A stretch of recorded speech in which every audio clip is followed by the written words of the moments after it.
Hello বন্ধুরা, সবাই কেমন আছো?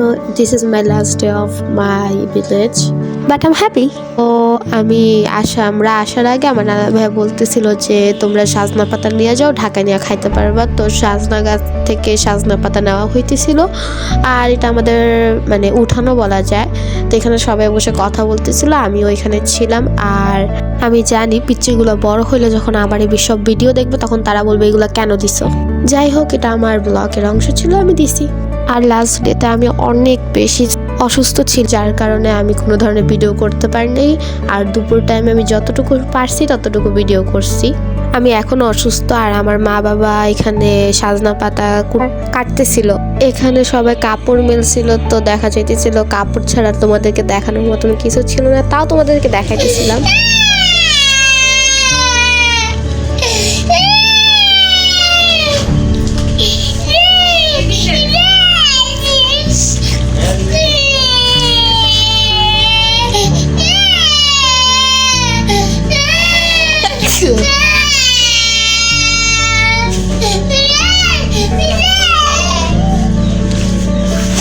ওর কান্না করার কারণ হইতেছে ওর কাছ থেকে মোবাইল নিয়ে গেছিল, এই জন্য কান্না করতেছিল এত জোর। বাসে থাকা অবস্থায় ছোট্ট একটা ক্লিপ নিছি। তো আজকের মতন এই পর্যন্ত, বাই বাই।